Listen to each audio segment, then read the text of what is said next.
네, 어제 치러진 일본 총선거에서 자민당과 공명당의 연립여당이 압승을 거뒀습니다. 이로써 아베 총리는 장기 집권을 위한 탄탄한 발판을 마련하게 됐는데요. 평화 헌법 개정 등 우경화 행보에도 한층 속도를 낼 것으로 보입니다. 도쿄 연결해서 이번 선거 관련 얘기 자세히 알아보겠습니다. 최명신 특파원.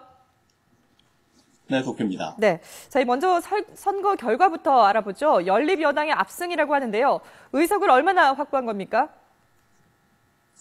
네, 이번 선거는 사실상 자민당의 압승이 예상됐습니다. 단독으로 개헌 발의가 가능한 전체 의석 가운데 3분의 2, 그러니까 317석을 자민당 단독으로 확보한 데 관심이 쏠렸는데요. 자민당은 291석을 확보했습니다.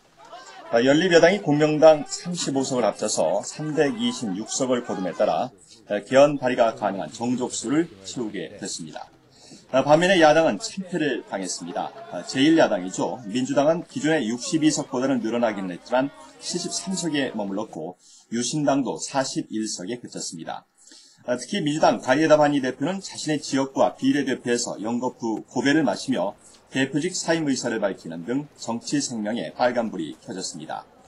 이번 선거에서 두드러진 것은 공산당의 약진입니다. 평화헌법 소와 원전 재가동 반대를 내걸며 반자민당 표를 대거 흡수한 결과 기존의 8석에서 21석으로 의석수를 크게 늘렸습니다. 야당의 참패는 아베 정권의 경제정책인 아베노믹스의 실패를 선거 쟁점화하는 데 실패했고 야당 후보 단일화도 성과를 내지 못한 데 따른 것으로 분석됩니다. 선거 투표는 2년 전 총선 때보다 무려 7%포인트나 낮아진 52%대에 머물러 이번 선거가 국민의 무관심 속에 치러진 것을 반증했습니다. 자, 이로써 아베 총리의 독주 체제가 마련된 셈인데 이 평화 헌법 개정 같은 우경화에 박차를 가할 것으로 보인다면서요? 네, 그렇습니다. 이번 총선 압승으로 아베 총리는 장기 집권을 위한 탄탄한 발판을 마련했습니다. 선거 승리가 확정된 직후 아베 총리는 자신의 정치적 신념인 평화헌법 개정에 적극 나설 것이라고 강조했습니다. 그런 만큼 앞으로 사실상 4년의 임기를 더 보장받게 된 아베 총리는 우경화 행보에 더욱 박차를 가할 것으로 보입니다.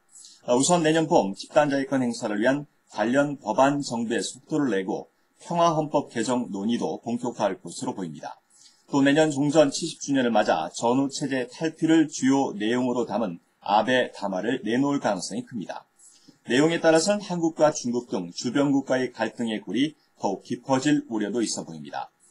그리고 이번 선거의 전면에 아베노믹스를 내건 만큼 핵심인 엔저 정책도 다시 시동을 걸 것으로 보입니다.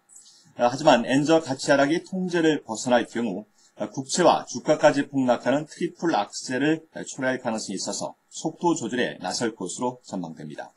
아베 총리는 오늘 오후 2시 기자회견을 열고 앞으로의 정권 운영의 기본 방침을 설명할 예정입니다.